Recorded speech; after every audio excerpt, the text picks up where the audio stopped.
Testing. 1, 2, testing. 1, 2.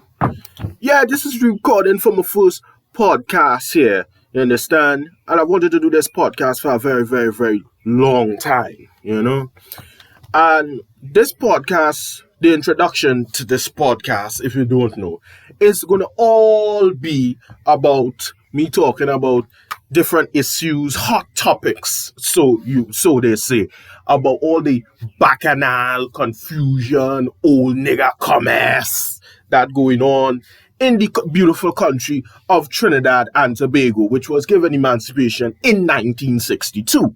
Anybody that knows me knows this is the real man talking here. This is Warren, aka Sonny C, or for the real old timers, Flappers. The boy Flappers has a podcast. Yes, he does. He's jumped out in the game. He's got a little podcast. He's not playing no games with you blackhead you African children anymore, And I want to talk about the whole this madness of COVID-19, cabin fever, hell. Nobody can go nowhere. Nobody can do nothing. Nobody can cut a little flick with a bird. Well, I don't think they closed the houses of ill repute. You understand? The places that some people, not myself, consider places of enjoyment. Late night enjoyment. So that you can get some, as they say, a tryst with a woman of foreign descent that happens to speak the language of Spanish. So we here, we trapped, we can't go nowhere. They ain't letting we go nowhere. We contained, we in this prison, this jail called COVID-19, and there's really nowhere to go. And it's really getting disgusting. You know what I mean? People had to play mind games and tricks with the mind and all kind of things like that. And, I sitting here, recording this first episode for the first podcast. And what really inspired me to write this podcast was because, I always wanted to get into something like Celestial Radio or something like that. Maybe the Boom Champions, maybe somebody like Slam, or one of those big known entities, so to speak, And I seen, me personally, that everybody else was having a little podcast. Everybody else was doing that little thing. And I say, hold up. I say, yeah. I say, I just download this app, this app from the internet that allow me to record my voice and throw up a podcast. Because for those who don't know, a podcast is just you talking on the recording device with a mic, and then you fix it up, you set it up, and you throw it out to the world, so to speak. You understand? And it's what I'm finna do, fixing to do, if we're talking grammatical correctness, out there. You know what I mean? And hopefully, very soon, because I was talking about the podcast and I was sending it out. By the way, this podcast will be at least, for the least, 20 minutes. I think I could cut 20 minutes in our podcast, just starting off, getting my feet wet, bathing this whole podcasticity that's going on here now, trying to understand the game, the rules, the parameters, so they say, of the podcast game. And I understand you could make a little money off of that, so I'll be definitely investigating that part of the game. Now, to ask all the questions about who is this man talking all this shit on this podcast that I hear in here. Well, put your weed blunts down for 15 seconds. Put the ganja to this. Smoke the ganja because, most of the time, is the healing of the nation. And I think that should be one of the topics that I want to talk about.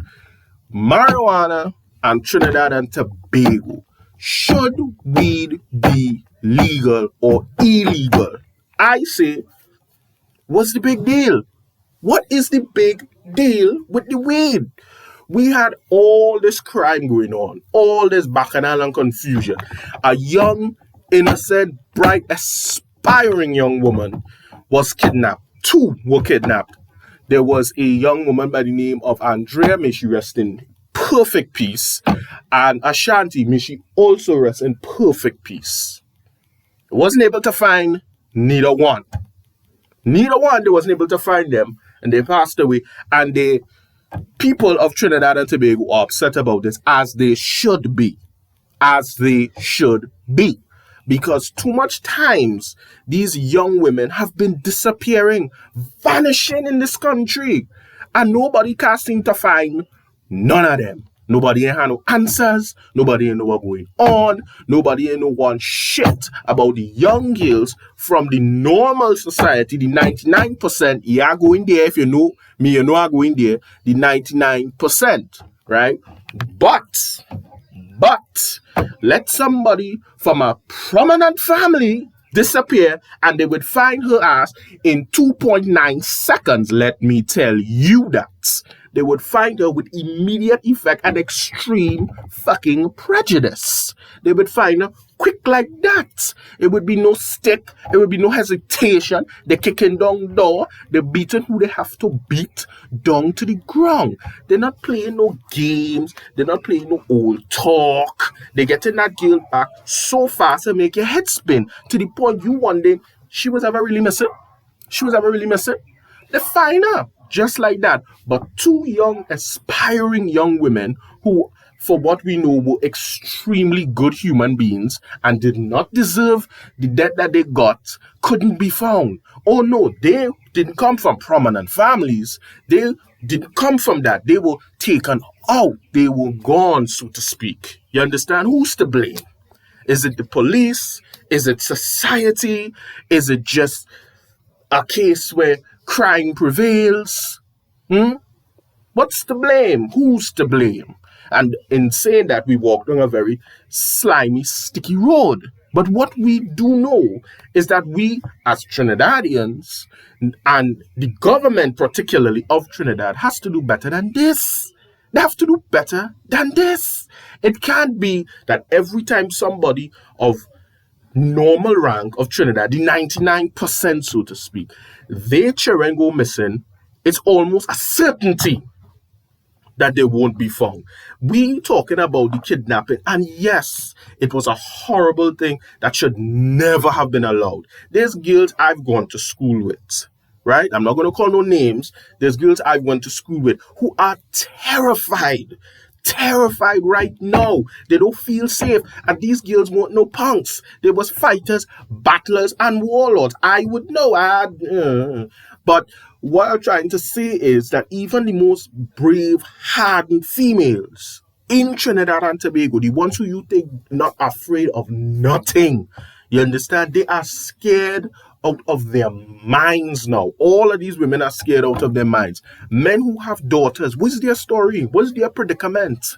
You understand? They rightfully have a right to be scared out here.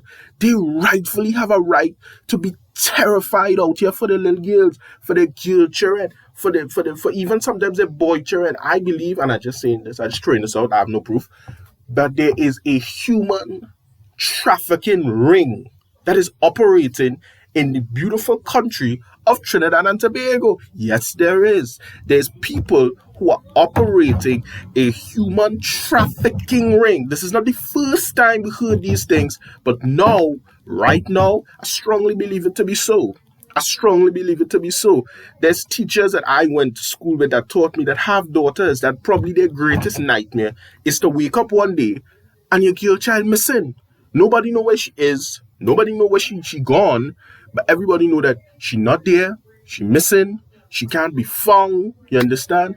And a lot of them is totally Trinidad is in a mess. It's in a mess. It's in a complete total mess. You understand? And COVID-19 didn't put Trinidad and Tobago in a mess.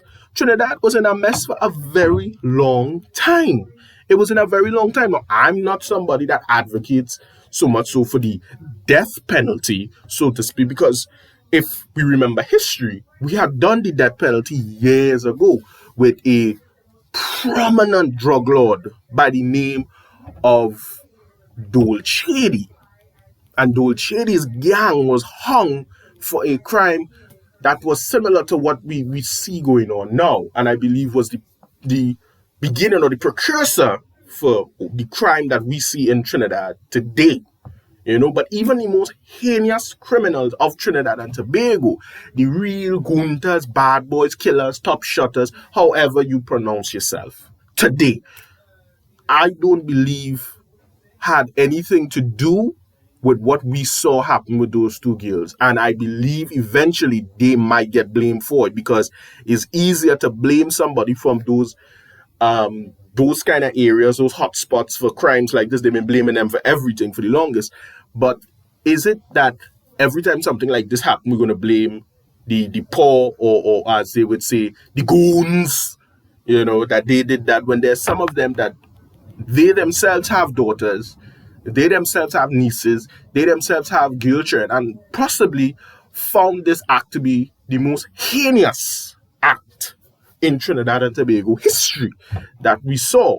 That a young, aspiring, I believe she was a clerk working in I think in the magistrate court. She was a clerk, which is a good job. She was a young girl. She had a whole life ahead of her. Both her and Ashanti had their whole lives ahead of them. You know what I mean? They were bright, and they did not deserve what they got. And I think that the deaths of these two women will be the beginning of Trinidadians finally standing up to what they perceive is a non-active government, And it's nothing against people who support either the PNM or the UNC, but we have to look beyond just politics, right? We have to look beyond just politics, and we have to look beyond, and we have to look to people, to the future of our children, because at the end of the day, they're safe. Them down in rich areas. I mean, there's a certain politician, he was busting AR-15s and things like they was in a Rambo movie.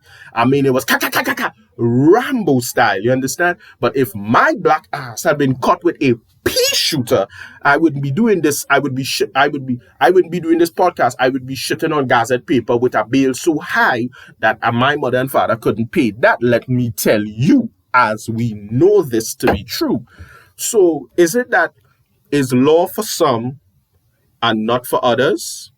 Is it that the law applies to certain people but not to everybody in the country of Trinidad and Tobago? Is it that it only applies to people from the lower aspera of society, as I say, the 99%, whereas the 1%, yes, I'm calling them out, the 1%, we've known about this group for years, because 1%, and I want to say this here on this podcast now, 1% is not only it is not only Syrian Lebanese. There's a lot of black 1%, Indian 1%. 1% really means the higher rich of society that uses their wealth to keep the other 99% down while keeping them all the way turned up, as they say in the Fat Joe song. So no one else must have anything. They alone must have everything.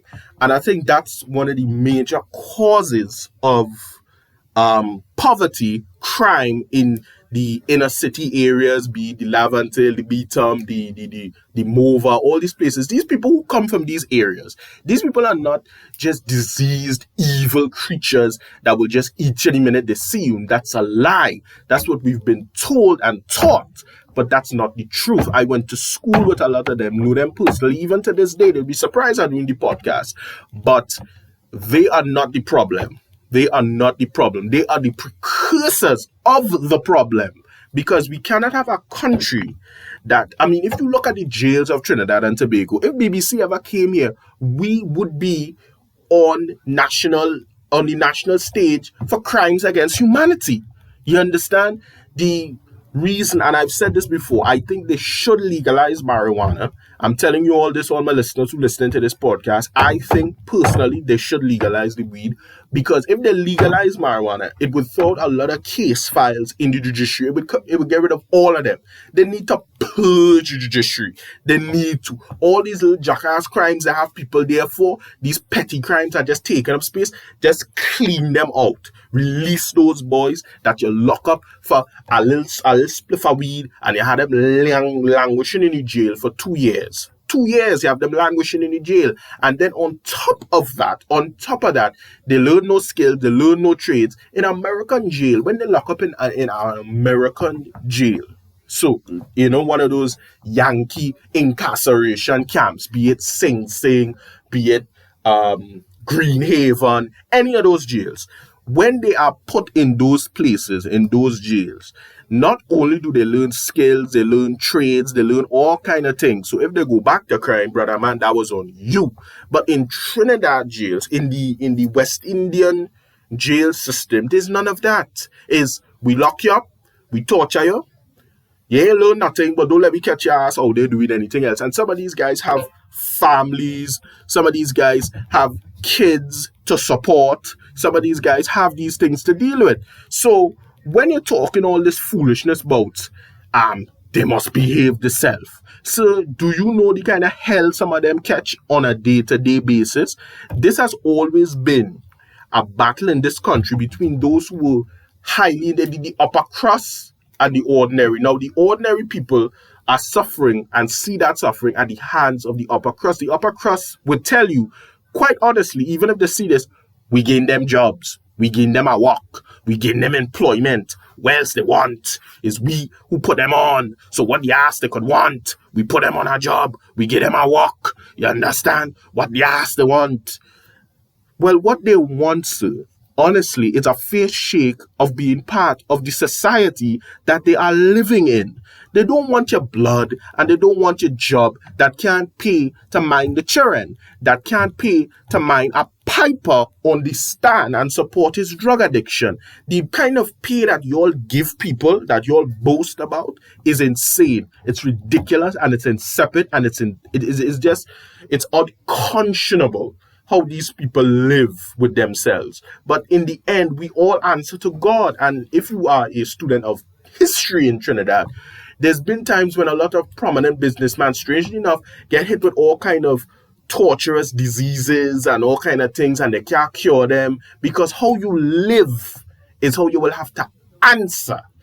You understand? I learned that from a Rastafari who I had known, all right, who had, taken me under the wing and taught me the certain ways of how they live as Rastafarians and things like that. And getting to know them, I realized they are not the bad people that I was taught to. So as I went out in the world and discovered different things about different people, I learned that these people you talk about in the ghetto, in those areas, are not the demons, not the monsters, not the satanic creatures that we were led as young people to believe. They're actually just people who need some help, and they need the help from the government that they put there. You understand? They just get up early to vote. Me, I from Chin City. I don't get up to vote until the sun in the middle of the sky. I don't get up until noon to vote. You understand what I'm showing you?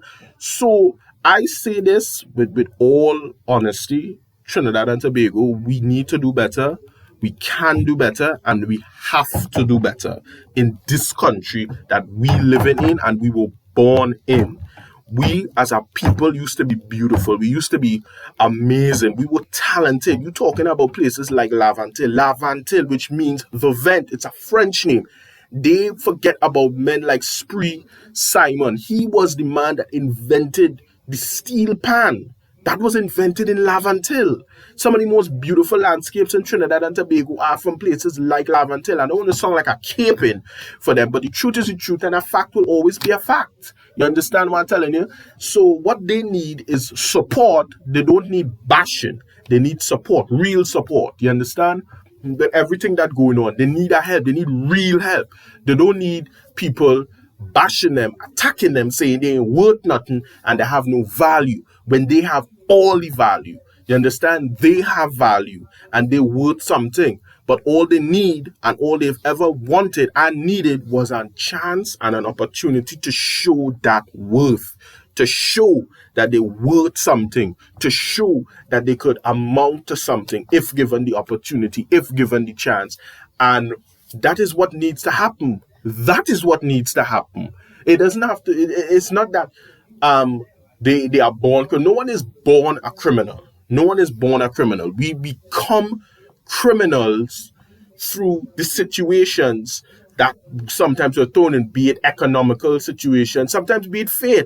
There's people who I know who weren't criminals. They get thrown in a prison situation for a stick of weed, and by the time you come out there, you're a hardened killer, you know how to sell drugs, you know to take a life, you know you're probably toting some souls, in the jail system, you know how it is, you understand? But your mind has been snapped. You are no longer the innocent person you was. It took you, somebody who had no criminal experience, and turned you into a complete murdering psychopath.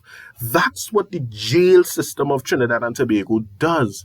That's what they do. You understand? It's not about rehabilitation. It's about punishment. That's what it's all about. And that's all it's ever been about. It's never been about changing these people's lives and turning them into better humans in society. It's about torturing them. That's what it's all about. It's about having them shit on gazette paper, being away from their family. You understand? The woman outside there, they had kids 2 years and then she gone astray, and who knows what happened to her, who knows what happened to the children, but they don't care because it's not their children. You understand? It's not their kids. You understand why I'm showing it? Now, if marijuana, weed, was legal in the state of Trinidad and Tobago, here's some of the things it could do. One, like Amsterdam before it, Amsterdam was a country that legalized weed and now is one of the best tourist stops in the world. Everybody wants to go to Amsterdam. They make movies about Amsterdam. This is fact. This is not fiction I'm talking about here. It could also create a lot of jobs for the youth. They already know how to grow it, manufacture it, and deal with it when they was dealing with it on the black market. Now bring those people in to the market of society. Because everybody smokes weed, everybody deals with it. So in bringing it into society, bringing it into the forefront, it would not only decrease the crime in Trinidad and Tobago, but it could also be taxed like any other commodity. It could be governmentally taxed like any other commodity. And it would add to the country's financial situation. There's a lot of things that people say that you can do with marijuana. I don't know. This is what I'm hearing about. But what I do know you can do with marijuana for sure, is smoke it. And the people who smoke marijuana now, because it is legal, wouldn't have to worry about three things. First thing, they could use it as a way to feed the family, as a cash crop. They could use it, the government could use it as a cash commodity, like how we was using oil before the great COVID came and slashed everybody down. And oil, I believe, will not be used in the next 10 years down the line. Trinidad and Tobago, the economical landscape of the world changing. That is another podcast for another story. But with it being legal, I think that the weight of crime in this country will go down, because it's only creating crime because it is illegal. But if it was legal, then the crime stigma of marijuana and marijuana smokers would no longer be there. You understand? So it wouldn't be this great terror that going on anymore. It wouldn't be this horror of, oh God, it's weed and yada yada yada. It would be done. It would be gone. And by then, now, the weed and the whole thing what they're talking about, all of that would be over. And now what we would have is a country that can use the marijuana tree, marijuana stick, the marijuana whole thing. They can use that now as something that can attract foreign income, because the Yankees love to smoke weed also. And we can use that to bring in not only foreign investors in Trinidad and Tobago, but they can also bring in foreign income to Trinidad and Tobago. That's just from the money standpoint for the youths. For the youths, it would take all of them off the street. It would take all of them off, because they could just be weed planters and they could do that, but they would pay a tax to the government, and then not only would the government get their slice, but they would also be able to do something that, frankly, a lot of them love to do. You understand? And it would change the entire landscape of Trinidad and Tobago. But I suspect that certain powerful businessmen would want that because they themselves are already involved in it, and it make more money illegal than legal. Just like alcohol in the times of prohibition, Trinidad and Tobago is still going through a marijuana prohibition. You understand? And I would never understand why they say it's dangerous when alcohol, which is legal, has caused more murders and fatalities on the road than marijuana ever has. I would never understand why tobacco is legal when it's been scientifically proven tobacco is more dangerous for your health than marijuana. But continue. Now, what it would also do for the police, it would alleviate a lot of their caseload. It really would, because most of the crimes they get to know is based on weed. Most of them locking up little weed smokers and men who selling weed. Come on, let's be real. You understand? You get a murder case every now and again. And most of the time, it's caused because of the marijuana trafficking. Now, if that's legal now, there'd be no need to kill a boy for the marijuana. There'd be no reason for it anymore. Why? Because it is finally legal. You look at the religious standpoint, most Rastafarians see it as a holy herb. The fact that we have it illegal here could be perceived as religious discrimination to some people who could make that case. Now, this is the first podcast that I'm ever really doing. This is one of the first. I'll do a podcast maybe every week or every now and again. When I get a chance to do a podcast, I'll do a podcast, right? But what I'm talking about with this whole situation in Trinidad is that the problems that go on in this country must be solved. It cannot continue the way it is continuing, because as bad as that murder was and still is, if we don't stand together as a people now, united in a united front, there's going to be more of that. And it's going to be worse and worse and worse as it goes down the line. We need to bring Trinidad back to what it was when we were cheering. If you could remember how good it was the greatest country and greatest show on earth. I don't care what nobody say about American, this and that, and ting. I'm a Trinity to the bone. This is where I was born, and this is where I love. You understand? Nowhere in Brooklyn you can find some of the affluence that you find in Trinidad and Tobago. There's nowhere in America you could find that. The women of Trinidad and Tobago are some of the most drop-dead gorgeous you will ever meet in your life, which would probably be the subject of my next podcast, episode 2, right? Which will talk more about the whole Venezuelan situation. You know, I'll touch on that a little bit because, you know, a lot of people, you know, they're going in these houses of ill repute. You understand? I'm not bashing them for that because, you know, boy, you know, I've had my time. But I think that the hate and the comparing the women of Trinidad with Venezuela, I think that's what causes a lot of the drama and the confusion. You can't compare a black woman to any woman on the earth. They really are the soil of the earth. You understand? The black woman is queen. Let's not confuse ourselves with that. All of us mostly came. Every great man at one point was in the womb of a woman, right? And to compare one with the other is insane. It makes no sense. So we need to stop that bullshit right there. I coming out and saying that. We need to stop that. And hopefully that will be the topic of my next podcast, which is episode 2. Which will be coming out hopefully sometime next week or anything like that. You know, life going on, work, all this kind of thing. So I got a chance to really record this podcast here as the introduction podcast, or episode 1 of the new series, The King's Throne Room. You understand? Because as we know, black men are king, and, you know, I'm talking to you from the throne room. So, you know, I have to keep it all the way real with the rest of my black kings and queens out there, because black people are royalty. Never slaves, always royalty. We've always been royalty. We always will be royalty. The slave trade could not stop that. We have fought against too much, and we will continue to fight against the wrongs that anyone brings towards us. So with that being said, ladies and gentlemen, thank you for joining me for my first podcast. Give me any kind of suggestions or things you thought I could have done better or anything like that. I'm here to learn. I'm here to improve. You understand? With that being said, to all my kings out there, keep your head up, keep yourself safe, keep yourself out of the penitentiary, and to my black queens, keep yourself safe out there. You know you're very much precious and you are appreciated. Thank you. Bless.